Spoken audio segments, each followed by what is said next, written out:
as my phone goes off in the background. But hey, guys, Backlash just went off the air a few minutes ago, and the Big Pop podcast is here for some thoughts about tonight's, well, not even tonight's, but today's show, because it happened at 1 p.m. And I gotta say, we're just before we went on the air, we were talking about and giving praise to this show. But as I'm running my mouth, I need to do a better job in introducing people. I'm one of your hosts for the Big Pop 30 podcast. I'm the Great Grand Slam Pooba, aka Bad Guy Jack for Life. I'm joined with Jean Baptiste, and I'm joined with JD. Fellas, I want to say real quick, thank you for joining me on this panel about Backlash. They were in France, and more crowds like that, please. That crowd was phenomenal. It was, but I just needed to Google Translate because I didn't understand what the hell was saying. Like sacre bleu bleu, and I'm like, wait, what? I honestly, I think certain things are just universal. So like, this is awesome going on. I totally understood that. There was some, and I do agree. There was certain chants. There was a chant, and it was later on to the show. We'll talk about AJ and Cody, but I heard Corey Graves saying there was something that they were chanting, but it meant phenomenal. So every time, I guess AJ did something or the word phenomenal was mentioned, that crowd was singing that tune. I guess that's what they were going for. But nonetheless, that crowd was fantastic. I just want to give you the floor real quick. Some quick thoughts because I just need someone to talk real quick. So, some quick thoughts about today's pay-per-view or PLE. I'm still trying to get used to that. I'll still refer to it as a pay-per-view. Like, no, Paul Levesque will not change my mind on that. Pay-per-view. Period. But Backlash was thing. Go ahead. It wasn't. Damn. I feel stupid now. Shit. No, it's fine. It's okay. No, it's fine. It's kind. But real quick thoughts. Go ahead. So I came into Backlash expecting it to be mid, but it actually it was surprising how well it turned out. I figured 5 matches, it probably ain't gonna be that interesting. It's like whatever, we just get it done and get it over with. But no, there's actually a few matches on the card I actually enjoyed. Some I wasn't too much of a fan of how it ended. We'll get into that later. And some was actually surprisingly well. My co-host for the audio side of everything, one ShaySawyer, she's laughing at you, not looking at the camera. You're looking away. It's hilarious. I do agree with Sawyer. The French crowd was amazing.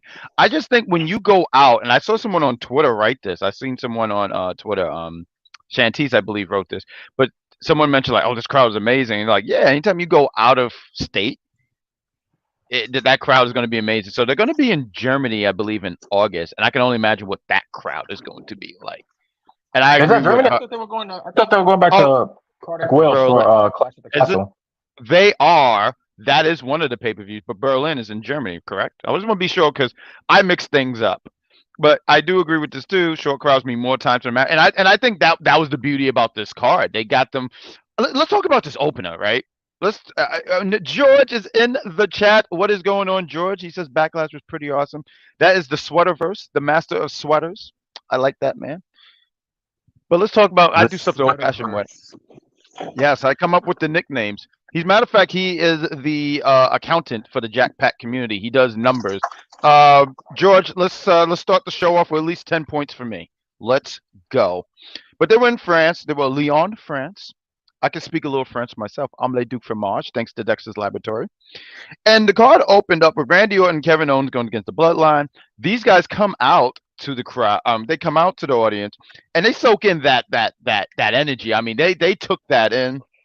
The Bloodline have no time for that. They're like, look, we're just here to kick some ass. We're here to just lay mofos out.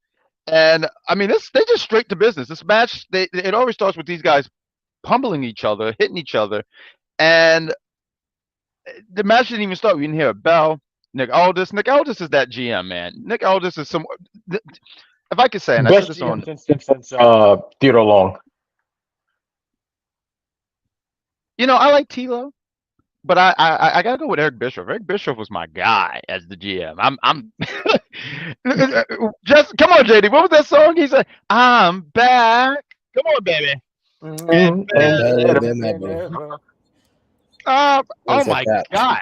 Yeah. He was great. I think if we're talking GMs, Eric Bishop is going to be number one for me. But T-Lo, he was good. I mean, listen, if you pissed him off, what did that do? What did that dude do? You went 1-on-1 with the Undertaker, player.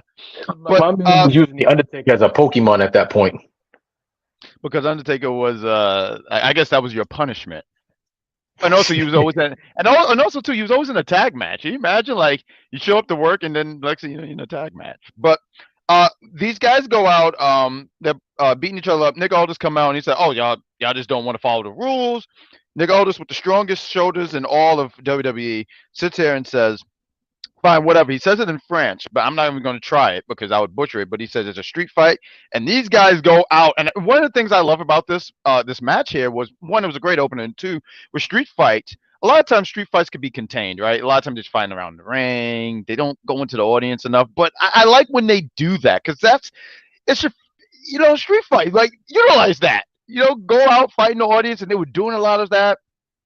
A lot of spots was going on. There was one spot where Tanga and Solo, they were beating up Kevin Owens, and Randy Orton looked very lost. He looked like, "Where's my partner?" Oh, there they are. And he came out and he was beating them up. This was Tanga's first live match. I want to say he's been doing stuff on like the house shows and stuff like that, but I don't know that for sure. But these guys are going out there. This is His first match was in a house show. It definitely was a house show. okay. They definitely mentioned that. They mentioned that I think Friday or maybe Thursday. It was mentioned that his first match was in a house show. Okay. Because I saw him do something, but I didn't know that was a match. And I saw him, he ate a RKO. We got George in the chat. He said, showed up and showed out. And he also says, "I'm giving this match a solid 10 out of 10. That's a big praise. And I can't wait to hear you guys' thoughts. But I wanted to talk about, I didn't go by every spot here, but there was some table spots. There was a spot where Kevin Owens hit a frog splash off the apron to Tanga. Solo hit a Samoan drop on Randy Orton. Randy is my guy. But there's a spot where he headbutts Solo. And I said, "You never headbutt a Samoan. That's like top 5 things you learn in wrestling. You never Samoan. You never hit a Samoan with that. It's dumb." And even when he did it, you can see me go, "Whoa, that was It's dangerous. very dangerous." There's a spot where Tonga, he got a kendo stick. He hits KO with it. They use it. This is later on in the match. Randy is out. He's out for a great period of time. To a point where I didn't know what was going on. He was just gone. So then you have the spot where Kevin Owens in the ring by himself. Solo's Tonga's hitting him with the kendo stick. Solo hit him with the kendo stick, then hit a hip attack. Kevin Owens gets fired up, and then he's fighting back. There's a whole bunch of spots, and I'm not even going to go through each and every last one. But there was a spot here where I kind of thought, man, this would be terrible if the Bloodline lose. Randy hits a RKO. I forget on who. He pins him, but they break it up. But let's just get to the part of this match here. A lot of people were talking about this Bloodline and how we're going to have a new member. And you knew a new member was coming, but I don't think anyone had this in their mind. We had him show up. He shows up. I'm gonna make sure I got his name. Tanga's brother. He comes out. He helps out the Bloodline. They take out Randy Orton. KO eats the spike. 1, 2, 3. And once again, I don't think no one had this. So real quick, before we give you the floor, Jean Baptiste. Matter of fact, because once again, we want to try to have visuals here. Right here, this was the last part of the match. You see them throw up the ones. Paul Heyman is like, "Leave this white man alone, please." The way he has his head down, like, leave. KO really got poor KO, man. But JD, take the floor. What was your thoughts about this match? And then please, Baptiste, take over. I thought it was a pretty solid match. The street fight element was probably what this match kind of needed because of maybe some of the raw skills of some of the participants. Because, obviously Randy Orton and KO are wrestlers, but I think Solo and the rest of the Bloodline are kind of like strikers and more vicious. So I think I like the element of the street fight to just showcase the skills a little bit more of these particular wrestlers. Now, with that, I didn't think that like you said, I didn't think that Bloodline member would be joining the Bloodline today, but it was a good surprise, right? So sometimes we think we know it all, and then here comes an element of surprise, and that was great. And I also want to say, like, a side match, I'll give it like an 8 out of 10, but I really do like what WWE is doing with the Bloodline situation, right? Because a lot of times when the head member leaves, it's like a free for all. People get written off, and I think like all the factions WWE had or WCW or any kind of wrestling had, it's like it goes on and on and on, but there's no really story or substance behind it. And I think that they're adding some substance behind it. Paul Heyman seems a little bit all over the place, like this is not what Roman wants, protecting other people. It was really, really good. I would also say, like, it's almost like the Bloodline is becoming NWO. Was like, well, who the hell's joining next pay-per-view? There's always like a new member joining, it seems like, and it's good, but as long as it stays inside the family, I'm all good with it. So we can't have any more people that's outside the family join. But I do feel that the Bloodline is strong. I'm interested to see what happens when Roman does come back. Does he like, listen, Solo, you got this all twisted, or like what's gonna happen next? So really good showing. Like I said, 8 out of 10, solid match, great spots on the match. So great way to open up the show, and it was good. Gene? I agree. Solid 8 out of 10. I definitely agree with what JD is saying. Adding a street fight definitely brought a lot more to the matchup, especially for the Samoans, who are heavy strikers. This was my first time seeing Tama Tonga actually go at it live, because I never watched him in New Japan. But I was very surprised, and I definitely enjoyed what I saw. The brainbuster from Kevin Owens to Tama Tonga on the chair was a really dope spot. And Randy Orton, even though we know his back is fully healed, you gotta love the fact that he still sells that back injury every time he performs a spot doing an RKO. Great attention to detail. Continuity seems to be a thing now when it comes to the E, which I'm very happy with. That's definitely something solid. I don't know who that Bloodline member who joined was, because we were all expecting who was it? Jacob Fatu. Jacob Fatu. So when I saw him appear, I looked. I said, "That don't look like Jacob. Who's this? That's Jacob Fatu. I thought he was heavier than this." And then they said Tama Tonga's brother, and I'm just like, "Well, where did he come from? I don't know nothing about this guy." You know what's funny? You know what's funny? He was with WWE before. I had to be refreshed about this, but he was with WWE. He was Camacho. I want to say it was the mid 2010s. He used to come out with a bike. I remember him on. That. And another funny thing is, and someone kept mentioning this too. It's so amazing. Like when you're in the wrestling bubble, you're in the wrestling bubble, right? So I remember him, Drew Galloway, and LA Knight back then. He was oh god, I'm blanking on names, but they were in TNA together, and they were the Rising. I remember that, and they fought the Jeff Jarrett's brand. I forgot what it was. It was Global Force Wrestling or something like that. And they had this music. I remember just thinking, like, I just want to climb a mountain when I hear it. I don't remember the name of what he was called in TNA or Impact, but I remember him vaguely. I just didn't know that he was related to Tama Tonga. Tanga Loa. Thank you, Sawyer, for mentioning that. She also mentions that, and I agree with this. The Bloodline story is going down in history, a new chapter every time, and we have not fully tapped into the Rock's portion of the story. It's only a preview, and I do agree. I think that the storyline is just so great. And one of the things we were talking one time, and I said I love what they are doing with the Bloodline and how much there's so many layers into here. Because right now, with Tanga Loa being in there, I still think there's still room for Jacob Fatu to be showing up. So this new Bloodline, they're going to go against the old Bloodline. I'm really looking forward to that. And then also, like how she mentioned, what is Rock going to be? What's his part in this? After he's done doing Fast and the Furious, I can't wait to see what he's not doing Fast and Furious. I hope not. I saw a sign and I agree. He is. He's definitely doing. Oh my God, my rib cage just cracked. Him and Vin Diesel made up, and now they're back at Fast 11, the final chapter. This is the Samoa Secret War, so everyone's coming out of the woodworks. I love it. You know, it reminded me of that. I always love this clip from the Dave Chappelle show. when he was auditioning for a role, and he said Wayne took it. He said, "Wait, there's more." Yeah, absolutely. George is in the chat. He says Roman Reigns and Jimmy Uso. I can see Jacob Fod too. But yeah, I see Jacob Fod too, but I don't see him joining up with Roman and the Usos. The Usos are going to be back together to the dismay of my co-host on the side, Gene Batson. I don't know about the Jacob Fatu situation because I think there was a while back where he quoted and he said something about family and how you never turn on family. This was right around the time I think either Jimmy or Jay left and Roman turned on him.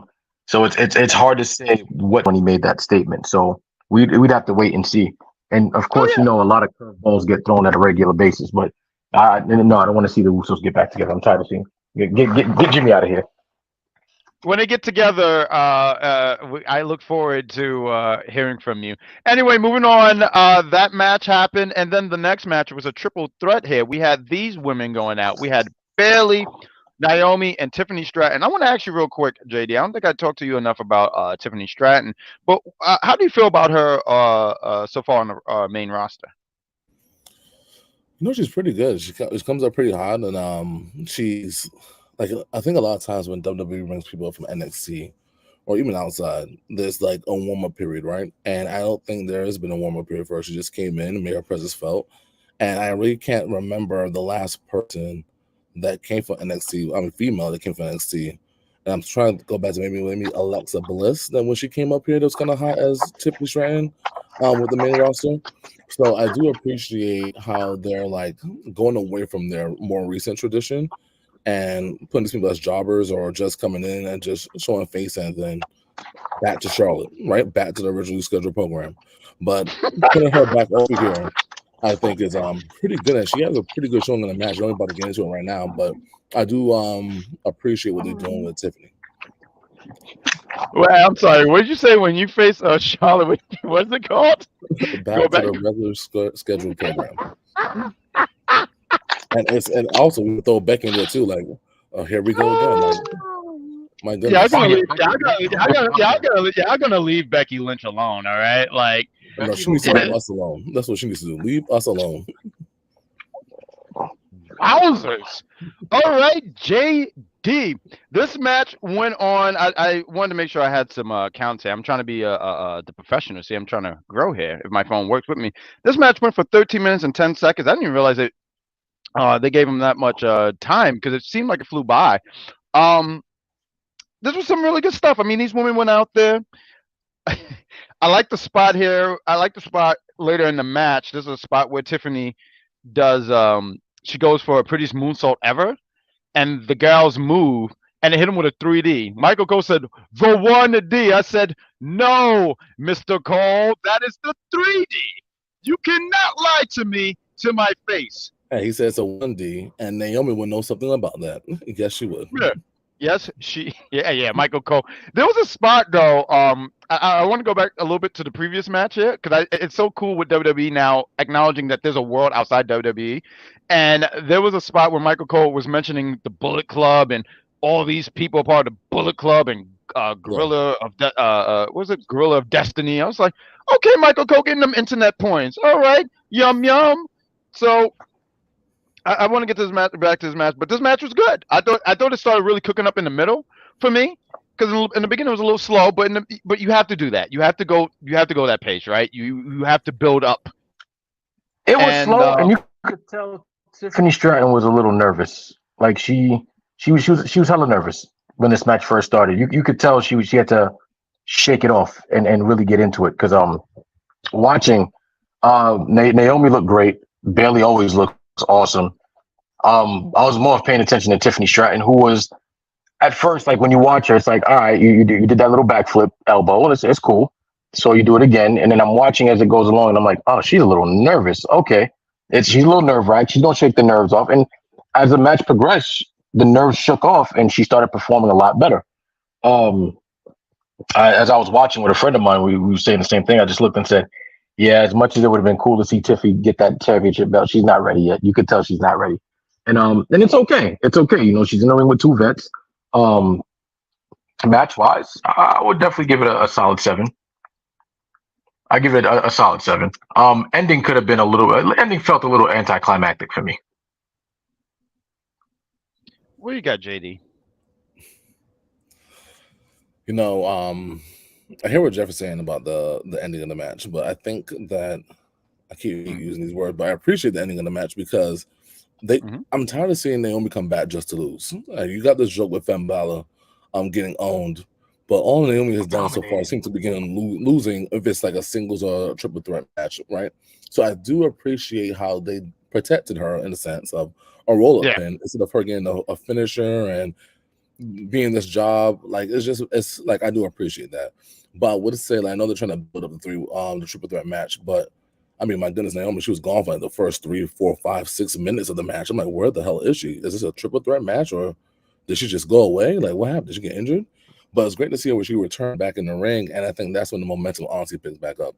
I don't understand what they were trying to do by building up Tiffany Stratton and the Bayley storyline and seeing what they could do. But I think not only the crowd picked up with that, but the crowd was also played a big hand in this match too, with all them singing Bayley's song or the entrance that she does, and it was just overall pretty good. So, like, this is one of the matches I was surprised to give a higher grade on because when I saw this on the card, I'm like, this is just all right. Bayley should be winning and moving on. And I thought it would be like maybe a 4 or 5, but I was gonna give it like an 8.5 because, like, I know the ending wasn't what you wanted. But at the same time, is they did some spots like the Alabama slams on the table was good, right? Oh my God, yeah. A lot of times we would see the women take some kind of punishment as they took some punishment, right? And I do think that she played to the crowd and momentum, and then there was moves that happen outside on the mat. And I think a lot of times it has to be like a specialty match for those things to happen, like Elimination Chamber, Hell in a Cell, for a lot of these women to take those kind of punishments outside of the ring. And to see that happen over here, and I think it played a real big hand to the France squad was pretty good. So I have to give it 8.5 because not only because of the storytelling in the match and how it ended. I know a roll-up pin, it is what it is, but I do appreciate the roll-up pin because that could carry on the story to SmackDown again. I personally love finishes like this. One of my favorite finishes, Bret Hart, Owen Hart, WrestleMania 10. Bret goes for the victory roll. Owen counters that shit. Bang! Pins him. And it was just such a sudden, I like sudden finishes personally. So I honestly loved that. And I loved everything that you said on how it did a great job on protecting Naomi because can we just say, like, since Naomi been back, I feel like she's lost more than she's won. I know she has won. I'm not blind. I don't think so. And she loses. But I think also too with Tiffany, you was mentioning Tiffany. I think they put her in a really great spot, putting her in the in this match with 2 veterans. Tiffany is the future. You could tell that they really like Tiffany. That's somebody that she's a future women's champion. Some people are already sitting here for high favorite to win the women's Money in the Bank. I think that right now they're just trying to put her out there more. I think they even try to do a little something too, because you was talking about nerves. I don't know if it was nerves. For me, I thought she was playing into like she's the new girl. And something Michael Cole said was, "Oh, there's that inexperience coming in because there was a spot where she hit the back elbow on the outside to Naomi, and she was doing like it's Tiffy time, and that's kind of a rookie move. So maybe she was also selling in that I'm the new girl." I did want to mention this spot right here because you was talking about the spot about the Alabama Slam, but there was a spot where who did? I think Naomi hit the power bomb. She Tiffany kicked out, then she hit that submission move, and then barely hit an elbow, which looked pretty that could have went wrong in so many ways. But I thought these women went out there and kicked so much ass, and they did a really, really great job. I want to put a picture up real quick here. This was the aftermath right here. We have Naomi and Bayley. They hug it out. And how can you not like that? I love when Naomi hugged her like after the match. She's smiling. I'm like, and once upon a time they turned her heel, and I thought that was the dumbest thing ever because I'm not booing that black woman. You cannot make me boo her. I don't understand why they did that. Remember they did that, and then she had that theme. Her remix to I'm Amazing. I think Naomi being heel is different. I don't know. Like maybe Carmen that in the beginning, so it was different.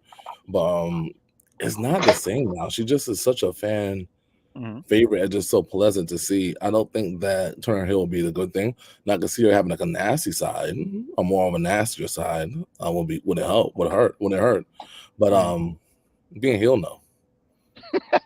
George in the chat. I'm sorry. Charlotte Flair's come back, and don't be surprised if she gets involved in the women's championship picture. I don't think anyone is Anna. Well, what does Paul Heyman say? Spoiler alert. This is not a spoiler alert. That is a promise. Not a spoiler. She's been training, I think, at the PC, and she looked like she's good to go. Not good to go. I'm saying by the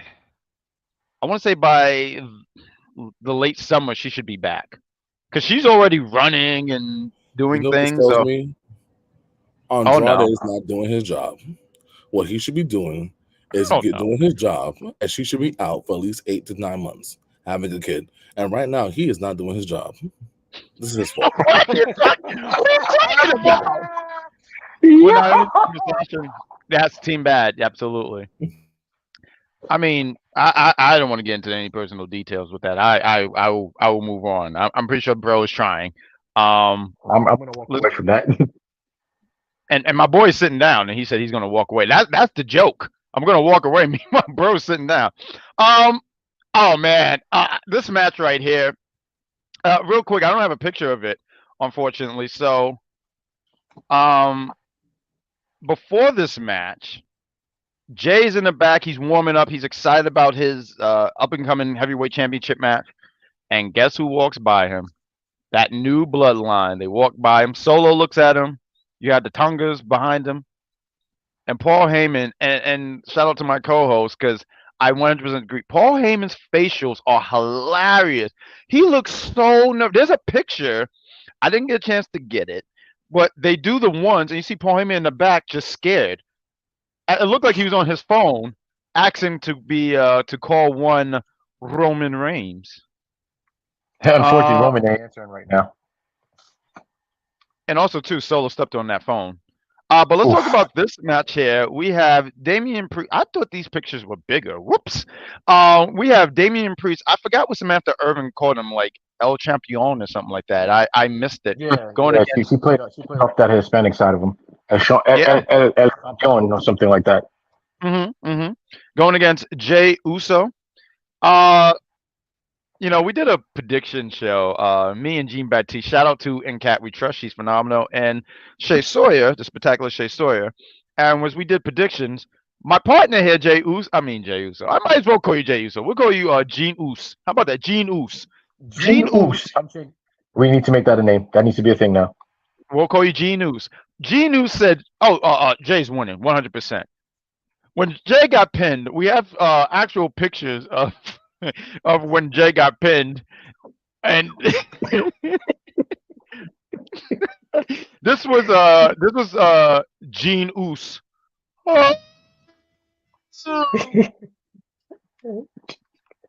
I would give you the floor, but I know right now you want to wipe your tears. So wipe your tears, sir. Jey Uso went in here. The crowd was behind him. This crowd was really behind everybody, to be honest. This crowd was phenomenal. I can't express that enough. They gave these guys 15 minutes and 45 seconds. Let's just run through it real quick. I'm putting that picture. When you talk, you know that picture is going to be up. I want you to understand there's a respect level here, but you was wrong. Jay tries to get in his head. He's doing the. Let me ask you, Gene. When Jay does the wave, do you be joining in with the wave? Yes, I do. Every single time. It's just okay. No, I can tell you join. I can tell you join the wave because when the wave wipe you off your surfboard, you drown. And this is coming from me who can't swim, and you can. That's the joke there. Insanity. Jay starts with that. He's doing the yeets. I think one announcer said something about yeeting himself, and then talked about there's a long plane ride home. I don't know what's going on. This word has been yeeted out. Are you a fan of the word? Are you a fan of the word yeet, JD? Hold up, JD. Are you a fan of the word yeet? Sure. I mean, it was a big thing like 4 or 5 years ago. Let's bring it back. We love it.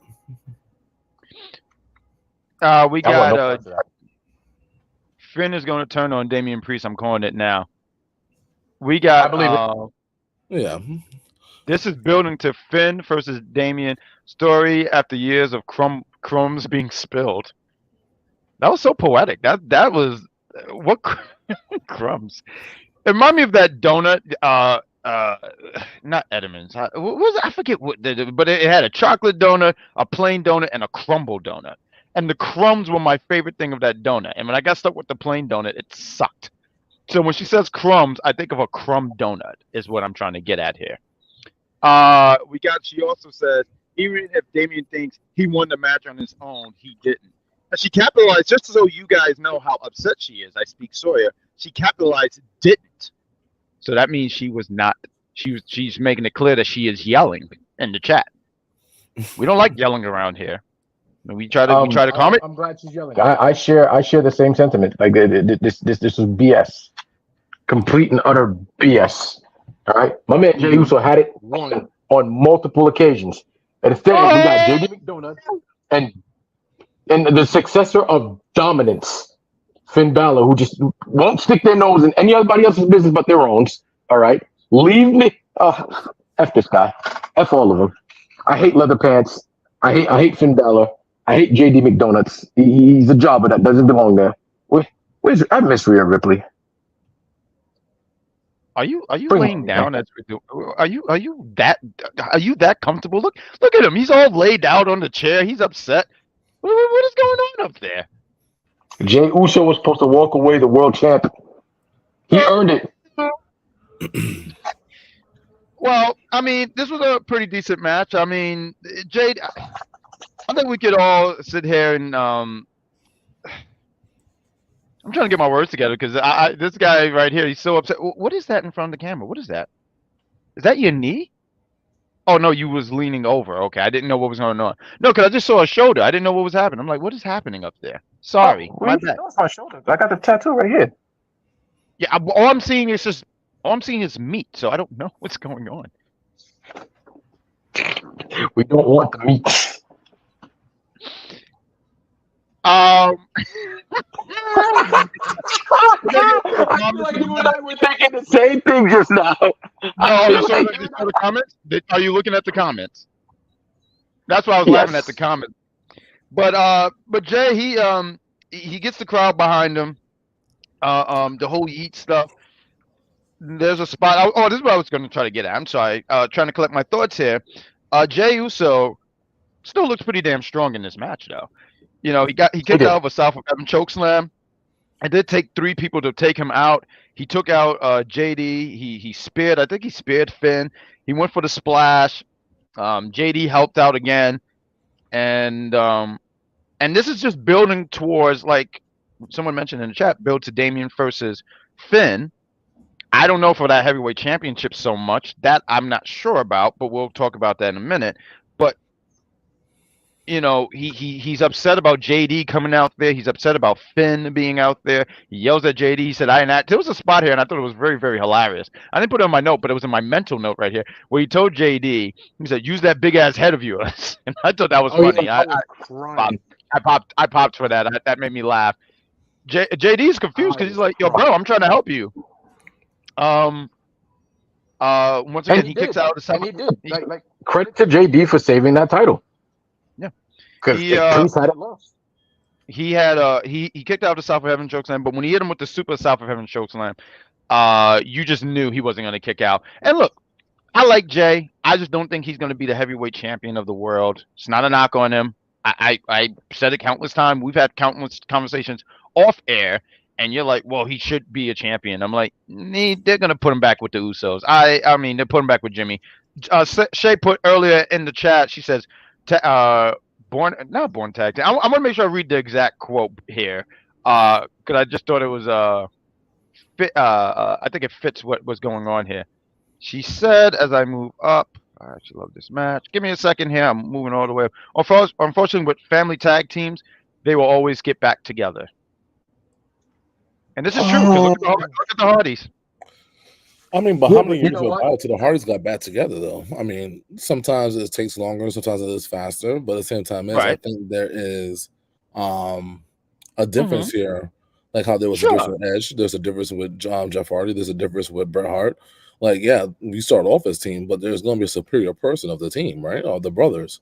And I think clearly Jey Uso is more not only deserving of being a champion, but like, what are some things that you need to have as a champion, right? You need to have charisma, check. I think he does need to revamp, get a different finisher. I do think he needs to do that. But he depends on that super kick a lot. Yeah, and that needs to change a little bit. You know, he'll figure that out. But I do think that when you think about his in-ring work and the singles matches he has had, he's held his own, if not outperformed certain expectations. I think I need to go back to that. I mean, I want to go to the match eventually, but what do you not see about him being the champion? Oh, you're talking to me? Yeah.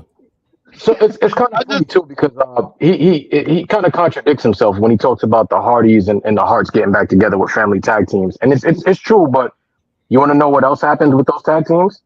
One, if not both. Well, the one out of two always makes it to world championship title reigns before getting back together. So, like the Hardys, Jeff Hardy made it to the world champion. You got the Hearts, Bret Hart, multi-time world champion. What's to say Jey Uso's not going to reach that caliber before getting back with Jimmy? No, not say what's to say, but I don't think that's what the argument here. I'm trying to say is what does Jackal not see, and Jey Uso to be like, this is not a champion material. I just think the storyline going forward, I just don't see him being the champion. I don't see him like winning the championship and then going back to the. I just feel like the way the storyline is structured is like, yeah, he's gonna have a single run, he's gonna be doing all these things. But I don't see him being champion. Like I don't have a clear cut answer except to go. I just go by what the storyline is going, and I don't see the story being he wins the championship. And if I'm wrong, if I'm wrong, I have no problem being wrong. Like I've been wrong countless times when it comes to this thing called wrestling, but I just don't see it. I just don't. For either belt. I could see him being a mid-card champion. No, I'm talking about either championship. So not. Well, you mean world? No. Mid-card at best I could see. And even when we named these people and we were talking about the Hearts, but we forget, I don't think it's remembered that Bret won the IC title before he won the World Heavyweight Championship. Same thing with Jeff Hardy. A lot of these guys won championships before the big one. Yeah, that does happen, but sometimes there's also outliers, and sometimes things do just jump up there. Brock Lesnar came in and he won. It wasn't his first belt that he won. Who, Bret? Yeah, no, Brock Lesnar. Like people just come in there. He won the hardcore title. He won the hardcore title, right? So there's who won the hardcore title? Didn't Lesnar win one of those mid-card belts? He did have the mid-card belt. I could have. No, but even then, that's different. Like you're talking about someone who came in as a single star. But even if somebody comes in single, or I don't see the difference if somebody comes in single or a tag and then getting a belt. Like period. Okay. I don't see that piece. I feel like the company's more of a momentum than to build you up. That's all I see. Maybe it's something different. And maybe I see something different now than I see before. So I don't know about Jay Reno's brother. Listen, are they gonna be a tag team again? Probably so. Yeah. I'm not gonna say they're not gonna do that, but at the same time, if you have something as good as you have it right now, because I'm not too sure how over. I don't remember how over Jeff was when he was single. I don't remember how over Edge, and I definitely don't remember how over Bret Hart was back then because I wasn't watching him back then. But I'm saying the momentum he has right now seems a little bit more powerful than the momentum they had. Yeah, I can agree to that. We got if they ain't letting him get a win over Damian Priest, it's quit for him, and that's just the truth. That's quiet for him. I'm hoping I said that word correct, but I don't know about that. But go on. Okay. But no, but the match ended, and I want to make sure I had once again visuals as we're trying to have a visual. But I don't have him raising champ, but we have this, and this is what's going to set up for. I think there's going to be a match at SummerSlam: Damian Priest against Finn Balor. I talked about the championship, and the thing is, I don't know for sure, but they're going to be in Scotland for Clash of Castle. I sit here and wonder if that's where they're going to put the title. If they're going to put the title on Drew, that's why I go. I don't know if this is for a championship, but I definitely see that. Definitely, they've been brewing it for this since last year. So I don't know. What do you? It's hard to say. I don't know if they're going to give that to Finn. or even have Damian Priest hold it that long. Because one thing I have noticed when it came to Money in the Bank winners, a majority of the time, not all the time, I'd say a majority, because with the exception of Edge and Cena, most of the Money in the Bank winners that actually had successful cash-ins, Seth Rollins too. I think he just got injured, which made his reign not as long as it was supposed to, have been transitional champions. So it just comes down to, are they going to make Priest another transitional champion, holding on to that belt to give it to Drew so that Drew and Punk can finish their feud with a world title in their hands? Or, it comes down to this, just that at best. Maybe he has a nice lengthy reign, or maybe he gives it up. He drops it to Drew at Cardiff, Wales at Clash of the Castle, and it sets up for Punk and Drew for a world title. Unknown yet. Right. Well, we're just doing some fantasy booking here. You talked about him being a transitional champion. Yeah, I don't see him holding the title for. I don't see him holding it long. I kind of see him dropping it at. I'm sorry, Clash of the Castle. What about you, JD? I'm sorry. Well, there's so many different conversations. What's the question? Oh, I was asking, do you see Damian Priest holding that title to SummerSlam? We're in what month? We're in May. May, yeah. July. I mean, I have to say, yeah. I think that wouldn't happen until then. I don't know what's going to happen with the health of CM Punk, and I don't know what's going on with these other parties over here. But who's going to who do we see right now besides Drew going to dethrone him right now? So I would say Finn doesn't make more sense than Damian. Finn, I gotta disagree. Finn, he's gotten better with the Judgment Day, but no. I think he got worse with the Judgment Day. I think Finn Balor. This is my opinion. I just think he was just better before. I think what the Judgment Day has made him look weaker or worse, or just not as. I don't know what's going on with him, but I remember watching before, whether it was him making an NXT return against Adam Cole and them. He looked pretty strong then, where he was the was it the Demon or the Demon King, whatever it's called. He looked strong when he first won the Universal title. He looked strong then. I don't know what's happening right now. Or maybe he fell out of favor. I don't know what that looks like, because obviously there are roles and stuff like that to be had. But I think he's more than capable of being the champion. Now, if you're asking me who I would prefer to see a champion, I would prefer to see Damian. Not Damian. I would prefer to see Finn over Damian. And I think Finn could do a little bit more and generate more excitement than Damian can right now. But I want to give Damian a fair opportunity to not say prove me wrong, but like to do a little bit more. Show you something. He doesn't seem like he's a champion. Who, Damian? Yeah, he just seems like he's stuck in the middle. Like, I don't he know. does. Maybe they're playing character. I don't know. Maybe that might be it too. I don't know. I just don't see it right now. So do I think he's gonna lose it? It's a fair chance he could lose something on Raw, but I wouldn't want him to lose it against somebody that that doesn't make sense. And right now, Finn just doesn't make sense. What do you have against Finn? You got to blame Bad Guy for that, because in all honesty, like at first, I'm blaming Bad Guy, because when Bad Guy started saying he just gets dominated, and I actually started watching more and more Finn, I'm just like, yo, he really does eat the mat a lot more. But I do sit here and want to read this comment. So it says that they nerfed him recently to make Damian seem more opposing. The nerf can be reversed at any time. And that's true. I mean, the thing with wrestling, right? You can have some losses, but if you start building up some wins, some momentum, you can get back into that title picture. The stuff with the Judgment Day, it looked like the dude's having fun. And I've always said, hey, as long as you're having fun, that's cool. I would prefer for him, and I've said this to I feel like I said this out loud, but I prefer him as a babyface. I would like to see him have that single run again. I think the Judgment Day stuff, it's fun, but it's kind of, I don't want to say it's run its course, but I'm like, man, I'd like to see him go on his own and do what he was doing. The stuff, and you talked about him going back to NXT, that was the stuff that was the stuff of legends. Him going back to NXT, him having like that anti-hero, right? Anti-hero behavior. And I miss that version of him, because that was the best version. He was at his top. He was. You also have to have a dance unfortunate partner injury. to do those kind of things with, right? So I think that his Mhm. problem is right now is that who really could do it. She agrees with you said. Boom, you said it. And she says also, it doesn't make sense to you because you're not paying attention to the story, and that's the issue. We got. Well, I mean, what's the story? Like Finn, where's Finn momentum been this past year? Shot.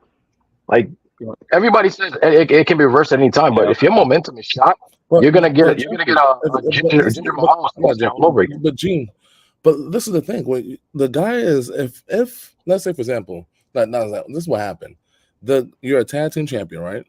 And your tag team partner is a Money in the Bank winner. That person should be looked upon as the better person. What purpose you being a Money in the Bank? And you're a back player. That's interesting. And you're the B player. That wouldn't make any sense. So they had to make that happen. Now, if Finn was out, like we also happened with Otis. And it was like, yeah, we made a mistake. Goodbye, Otis. And giving it to the Miz or whoever the hell they gave it to, I forgot.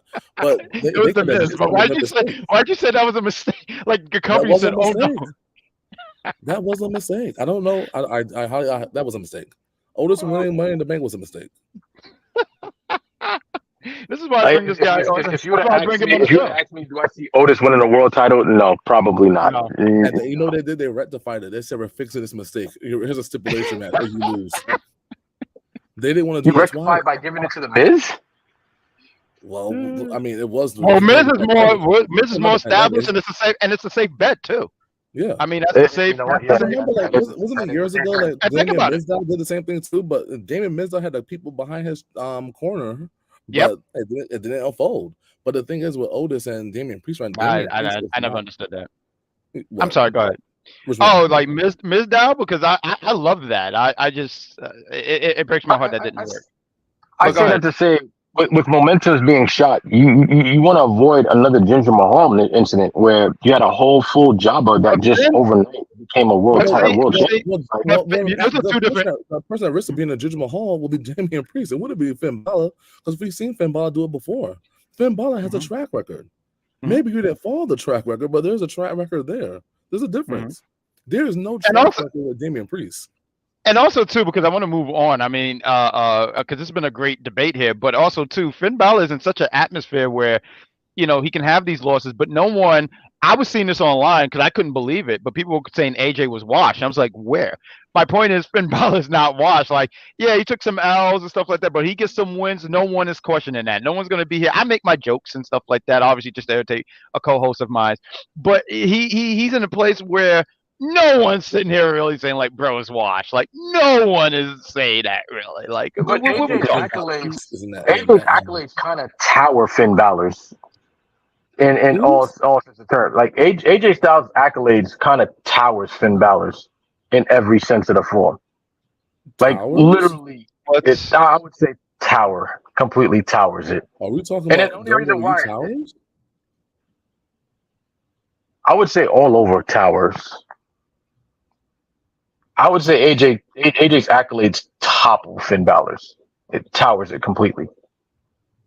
So I'm gonna take the lead here, and we're gonna move to the next match here because we had 5 matches, and I feel like we're about to be longer than the pay-per-view. So let's talk about this women's tag team match. We had Jade Cargill and Bianca Belair going against the Kabuki Warriors. It was for the women's tag team championship. I'm just gonna you guys are already talking, so I'm just gonna hand the floor.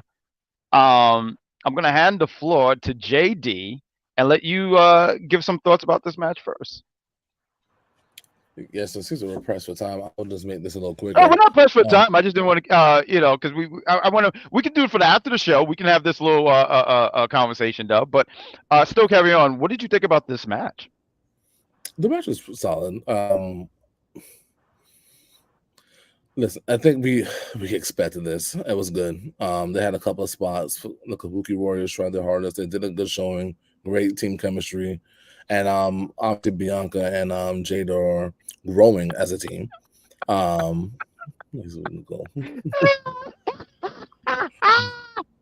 love it. I like Shay. She's the best. She's the best. Yes. So I think that The match itself wasn't bad. It was, I mean, you know, they did what had to be done. But you can see there's obviously a newer team going against an older team that has more experience, and I think Asuka and Kyrie did their best to dance with them, and it was really good. I mean, sad poor Kyrie got twirled in the air like a freaking gymnastic. Like I didn't know if it was. I didn't know we were watching like a magic show or if we were watching a circus act. It was just. It definitely looked like Circus du Soleil, like what I was watching with that match. But she was a good sport, and then and then Bianca doing the so definitely just goodbye. So it was just it was good enough. Gene? Yeah, Gene, take the floor, please. Solid matchup. In all honesty, I really do agree with Jade Cargill needing to be on NXT. She's solid. I see that they're really trying to put her on as a powerhouse. I'm pretty sure nobody expected the Kabuki Warriors to walk out as champs. No one, absolutely no one. There was a really pretty cool, decent spot. I seen what they were trying to do where it looked like a drop kick into a, I guess, German suplex style. I don't know what that move was supposed to be. Are you talking about with Jade and Bianca? Yeah, it looked like Bianca dropped to the floor to drop kick Kairi Sane up. Yeah. I'm not sure what that was. I just remember I said, what the hell was that supposed to be like? But for the most part, I definitely do say it was solid. It was solid enough to make it. But Jade still does definitely need more work, and you can tell it shows. There was a few spots where she seemed a little lost and she needed guidance, but I think that's the beauty of her being paired with Bianca. Bianca could help her with spots, and I think me and I'm with you. I was one of those individuals who said before, like, oh, she needs to be in NXT. I think she could just work on because she has the presence, she has everything except the in-ring could always be touched up a little bit. But they decided to put on the main roster. But I think them pairing her and Bianca, brilliant move. The match was fine. I thought the match was good. And I mean, seeing these gals with the tag team titles, I mean, what does the cool kid say? Chef's kiss. I mean, look at this picture right here, man. Look at these two women right here holding that championship. And honestly, seeing them with the belts, I think that's this is what I say. It's the worst thing because who's beating them? Nobody should be beating them. Someone I saw on Twitter, it was the most funniest thing. They said the only people that could probably beat them for those tag team titles is Goku and Vegeta. And even then, I don't think they stand a chance. Well, listen, I might need a little bit of bloodline blood over there. Maybe Tamina and Naomi could do something. I don't know. There could be some kind of bloodline rules match. I think I'm not 100% sure, but I think Tamina retired. She could come back if we see people show up or not. Maybe Nia Jax or somebody else, perhaps. Like, you know, I could definitely see Nia Jax being one of the people, the opposing team, to take out Bianca and who would you partner her? Would you partner? Well, so she's on SmackDown, so we would have to see what that SmackDown roster look like, right? If it wasn't a brand split, I would say Nia Jax and Rhea Ripley could definitely take it off of them instantaneously. Like, we're talking four of the most dominant stars on the roster. But of course, if it's SmackDown, it would probably be Nia Jax and Charlotte Flair, because who beat Charlotte Flair? Or we're mentioning Nia Jax now. I saw a little tease on SmackDown. I think it was SmackDown or Raw. I forget which one it was. But Tiffany Stratton was in the audience, and Nia Jax did something, and like she blew a kiss at her and all this stuff. And I was like, that would be a fun Tiffany Stratton and Nia being her body, her heavy or something like that. That would be kind of cool. Something about that. I said that works for me. I don't want to see that again. Yeah, I seen that with Chelsea Green and Piper Niven. I'm just like, that's fair. We got that. We saw it already with Alexa Bliss and Nia Jax. I didn't like that at all. All right. Yeah. Fair enough. Real quick, before we go talk about the main event, they talked about the King and Queen of the Ring. And we got 8 matches for Raw. They didn't say what SmackDown is. I was able to get this off Instagram, so I wanted to give a shout out to TNT Sports. So for the women, we have this Monday, we're going to have Io Sky against Natalya. Io Sky's going over. Lyra Valkyria against Asuka. We Oscar. have Zoe Stark going against Ivy Niles, and we Zoe Stark. have Shayna Baszler going against Zelina Vega. And for the men's Zelina side of Vega. things, let me get that real quick. We have Kofi Kingston going against the fraudulent Rey Mysterio. Fraudulent Rey Mysterio. We got Ricochet going against Ilya Dragunov. That match is going to be a fucking banger. Like I'm That's really a excited hard about some of these matches. Dragunov. We got Gunther going against Sheamus. Gunther. And I got Gunther. Gunther, and I'll save it for the podcast. We should be doing an audio podcast this week. And then we have Finn Balor going against Drew McIntyre. The very Finn Balor that we spent, I think, 15 minutes talking about. But nonetheless, these matches, I don't know about you guys, but I'm seated for Raw. I'm going to be watching Raw. I look forward to some of these matches. I'm excited for almost all of them. Especially, I'm gonna keep my eye on Ilya Dragunov versus Ricochet. I think that's gonna be a banger. Same thing with Gunther and Sheamus. I feel like that's gonna be a hell of a banger too. I mean, if you looked at their body of work when they had that match at Cardiff, 2 years ago.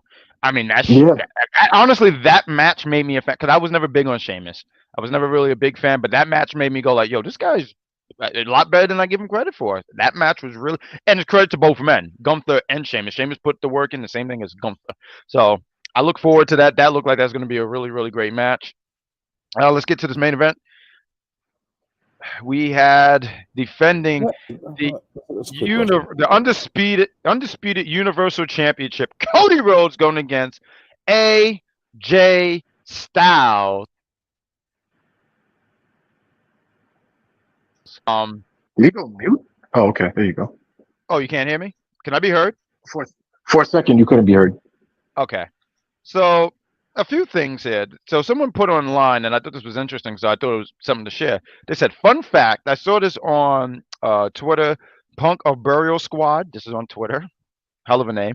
It said, fun fact, this is the first time the Undisputed title has been defended in a match that has zero interference since the June 17th, 2022 episode of SmackDown where Roman Reigns defended against Matt Riddle without interference. That was nearly 2 years ago. And also something that was, I didn't realize this, but wrestling historians, and I wanted to point this out, AJ Styles came out in purple. And they said AJ Styles, who won against Dusty Rhodes for the NWA World Heavyweight Championship October 8th of 2003, he was wearing purple. And today, May 4th of 2024, he wore purple against Cody Rhodes for the Undisputed Championship. I think details like that is just really cool, and I just wanted to share that. Seeing that, I was like, man, I need to share that real quick. George, at least 10 points for me for that because that was great. George is the point guard. That's why I always tell him to do points. This match was good. I didn't get to watch all of it because I was prepping for the show, making the room and the graphic and stuff like that. But from what I was seeing, this match was really damn good. This match was great. I feel like this match was good, and this is not going to be a one and done thing. I don't see that being a thing. I feel like the second encounter, because a lot of times the second encounter for me is when I go like, whoa. They went a gear. They went into another gear. It reminds me of 2016 AJ against Roman Reigns. I thought those matches were great, but the second one will always be, and I think that was Extreme Rules. And I remember being very mad at Roman at the time because I was like, "Why are you beating my boy like this and whatnot?" But I acknowledge my tribal chief, so he has been forgiven. But really good stuff here. I didn't put a whole lot of notes here talking about moves and everything. No, I really didn't. But he worked on his shoulder. Cody's shoulder. A few weeks ago, he went against Carmelo Hayes. And Carmelo Hayes, I think, should be in the King of the Ring. It's kind of, I just want to say that. Carmelo Hayes, because I was just going to say, Braun is not in the King of the Ring. That's kind of, I didn't hear him declare himself. He could be. I don't know yet. But no one's declaring. They're just putting these matches together. Like, no one said, I declare for it. Right, Gunther. You're right, Gunther and Xavier Woods. LA Knight, Xavier Woods. There's actually been LA Knight declared himself for the King of the Ring. Well, there's definitely been a few. Yeah, Gunther. I remember Xavier, but Xavier is not on the thing, and this is going to be on Raw. And I don't see Braun being on there because he's a Raw guy. So I forgot that he's a means he's worker. on it. Yeah, but nonetheless, I thought this match was good. I feel like the rematch is going to be fantastic. I look forward to the rematch. They mentioned how they're both former Bullet Club leaders. It was good stuff. Oh, I was talking about his shoulder. Boom, lost my train of thought here. But he was working on the shoulder. He was working on that. AJ is great. I love that they kept mentioning here. Cody Rhodes, he said to I guess in past promo or stuff, he talked about AJ Styles being remind him of the excellence of execution, which is Bret Hart, which is a great person to be compared to. You know, everyone was saying Shawn Michaels. I saw it for a while, but now I see Bret. I do see the Bret Hart in him because I think he you know, there's this war in the rap game going on. It's Kendrick Lamar and Drake, and I saw this thing, and I think they called Goldberg Drake and then Kendrick Bret Hart. I'm hoping that's good, but I'm hoping that's good because I do not follow this. No, it's not. Then they need to fix that right now. It is 5:20. They should have fixed that 2 seconds ago. Well, the problem is, I don't think they have the Kendrick Lamar part is right. He is the master of technicians. Like, yes, the Drake is being Goldberg is not accurate. I think Drake is more like John Cena. Yeah. Well, you know why they're trying to do it because of their rivalry. That's why. That's why they did Bret and Goldberg. That's why we know how that rivalry ended. We ended with because that is not it. Goldberg is weak. You know, shout out to Mama Baga. She went on a cruise, but she would be very upset with you. She would say, "Son, what is wrong with you?" Because she likes Goldberg. But we have time to fix Ma. So next time you come up here in New York, me and you, buddy, that's what we're gonna do. But let me hand you the floor. JD, what did you think about this match? And then Jean Baptiste, and then let's go home.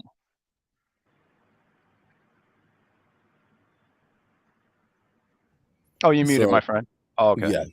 And me coming off of mute was a struggle of me thinking about how the match. I mean, listen, I think it was a solid match. It was. Why'd you smile? Because I think the wrestling fans or the Cody Cranberries love this type of match, but to me, I just didn't care for it too much personally. For me, it was good enough match. It was good wrestling. I like cinema in my matches. I don't think there was enough cinema for me personally.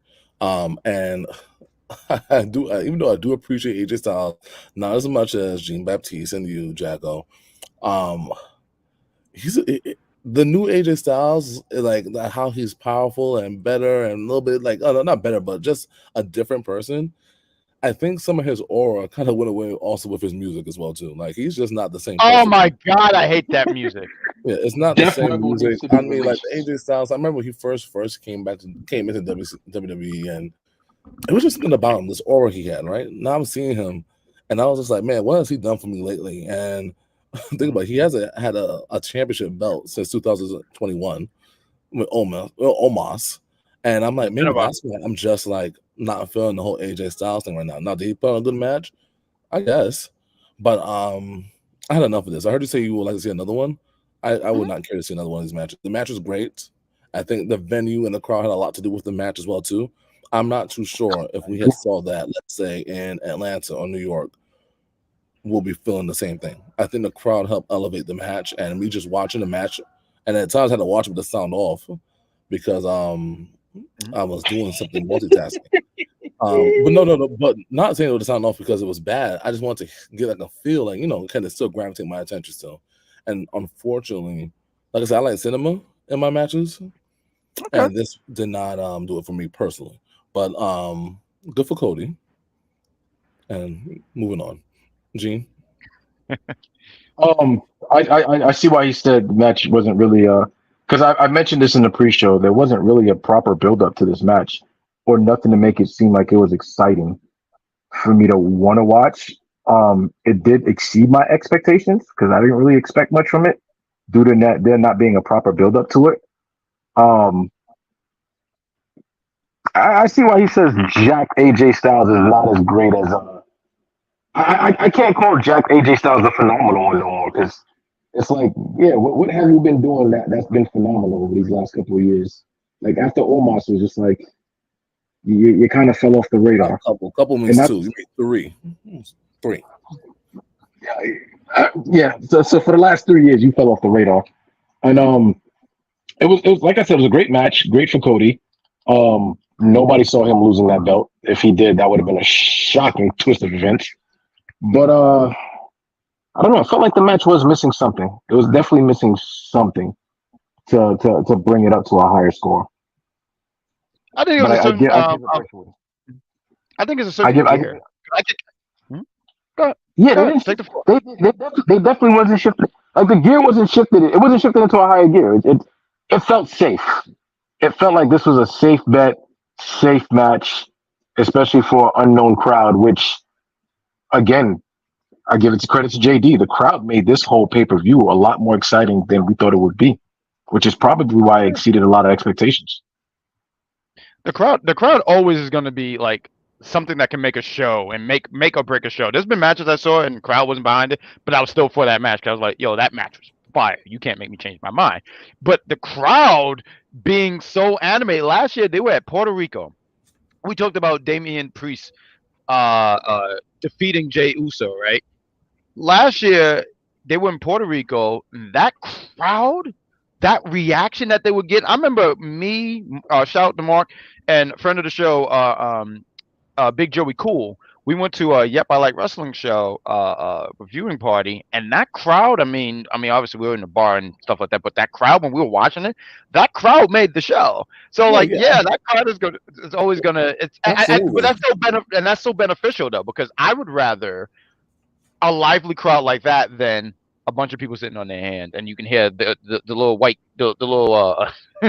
somebody in the back farting in the background. That's what we don't. The problem is that I think it's so easy for us to go to any of these matches, right? So we can always be like, let me go to a wrestling show. And you get the casual wrestling fan like myself, like, okay, I'll do a big pay-per-view. I don't think I'll ever go to a Raw, right? So if you're telling me WrestleMania is in Atlanta, I'm gonna be captivated.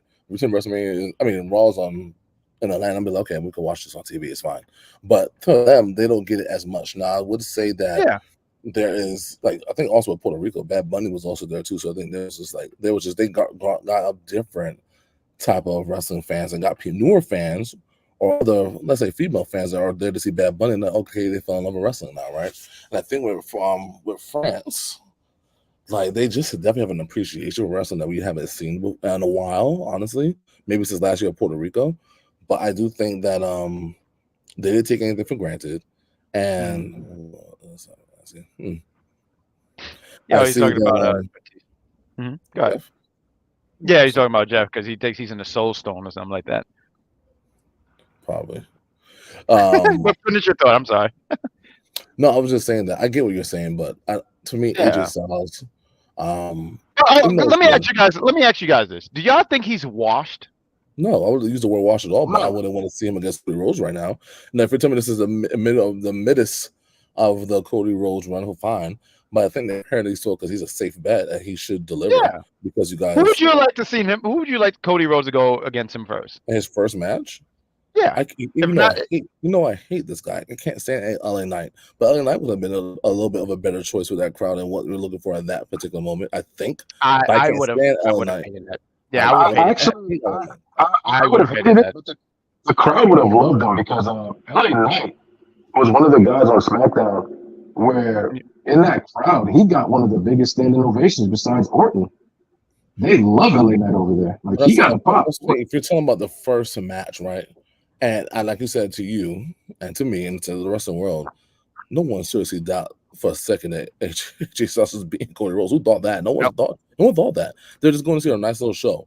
But it felt like if you did, let's say if you came out on WrestleMania and put LA Knight with him, someone that could talk on the mic, and I say Cody Rhodes can't talk on the mic, but there would have been there would have been some cinema, there would have been some other stuff to add to that match, to add to that energy of that crowd. So at the end of the day, I do think I can't stand LA Knight. Like I said, I hate him. But at the same time, I think he probably would have got a better reaction. Yeah, I don't. Yeah, but I do think that probably would have been more of a because even his match AJ Styles at WrestleMania wasn't that bad, and I don't like him. Like, thanks. I mean, LA Knight held his own, but I mean, I hate to be that guy, but AJ Styles. I mean, Yeah, but that's away from once LA again, Knight. are you going for a technical wrestling thing or are you going for something else? Who, me? I'm looking for something good. Yeah. Do you not think the LA Knight versus Cody Rhodes would have been good? I wouldn't have been interested. Like the crowd would have made me go like, "Oh, that's so cool," but no. Fair. Yeah, he's not a fan of LA Knight at all. Like he feels LA Knight is a jobber. I appreciate. I appreciate. but I don't worse- think he's a jobber. No. I don't abuse that word. No. I don't think that. I get why he's over. He has the look. He's just not for me. That's all. Like plain and simple. Like there's a lot of wrestlers. There's hundreds of wrestlers, and we're all gonna have different on who you like, what I like, and same thing with JD. I get why he's over. He's gonna be a future United States champion, but I just would not have been interested to see him against Cody Rhodes. I would have said, okay, yeah, sure. The only reason I said that is, like I said, what happened at WrestleMania? You just beat AJ Styles. AJ Styles, right? And then how so you lose a triple threat match? All of a sudden, you're like, what was that? So you did absolutely nothing with that momentum from WrestleMania. Did absolutely nothing. Bad booking. Bad booking. He sucks. That was just bad booking. That's literally bad booking. It's not the first time I've seen it. Where like it's happened with Solo last year. He beat Cena, and then just went on this wave of losing streak. Like instead of capitalizing on that momentum, they just had to take an L. The difference is you didn't see Cena get a title match the next pay per view. You didn't see that happen though. No. That's the difference. True. Come on. Oh, this came back up. Well, that's pretty much the show. I mean, those are the 5 matches. I thought the pay-per-view was a fun pay-per-view. I do credit the crowd. That crowd did make the show like way better. And I like crowds like that. So more crowds like that. And I heard on SmackDown, I watched a little bit of SmackDown yesterday. Someone wrote and said like, could we get more crowds like that? So, I mean, good for them. They put on a really good show. Bro, that crowd was crazy. Like the fact that they're singing Randy Orton's theme song was crazy. I said, oh shit, they really into this. All right. I haven't seen fans like that since maybe the Attitude Era or maybe like midway through the Ruthless Aggression era. Like you don't see crowds like that no more. And real quick before we ended here, I did want to mention just how much like that crowd was into it. I think it was 2 times that Michael Cole and Corey Graves would say, "Oh, this arena is shaking," and you could literally see it shaking on TV. Last time I saw that was NXT, and obviously it's not as big as this arena here, but I mean the crowd was shaking when One Trick Williams won the NXT championship. So when I see stuff like that, it makes you just go like, that's a good thing for the company. So I'm looking forward to see where everything. How everything plays out in the upcoming week, because on Monday night, like how I mentioned, there's going to be these King of the Ring qualifying matches. We should have an audio podcast this week. I can't wait to talk about it with one ShaySawyer. But with all that said, let's wrap up this show. Gene Baptiste, is there anywhere that you want people to follow you at? I'm actually about to hop on Twitch right now at Desert Storm 459 and play a little Apex. So you can all watch me get my ass kicked and scream at my teammates, because that's fun to do. And yeah, or you can catch me here on the Big Pop Theory podcast whenever I get invited, because it's a rare occasion. What about you, JD? Nowhere. Well, you can catch me on the Big Pop Theory podcast for the audio, and occasionally we're trying to have some more visuals here. But you can we have an Instagram, that's the Big Pop Theory podcast, also on Twitter, the Big Pop _ so give that stuff a follow, and a Gmail, so if you have any questions and you want to talk some kind of business, we have a Gmail at the Big Pop Theory podcast at gmail.com. You can follow me on Twitter, Instagram. I've been banned on Instagram. I don't even know what I did. I can't even log into my Instagram account. So if you can, follow me there, and on Twitter. And yeah, I think that's pretty much. So I want to thank you, gentlemen, for joining me on this stream. I know there's another PLE coming up, so I'll make sure to give the invite to you guys again. So once again, thank you, gents. I want to thank you guys for watching live. You guys in the chat were fantastic. I want to make sure we get this, make sure we put this up. And we say thank you for watching the Big Prop Theory podcast. We'll see you for the audio and some more YouTube content.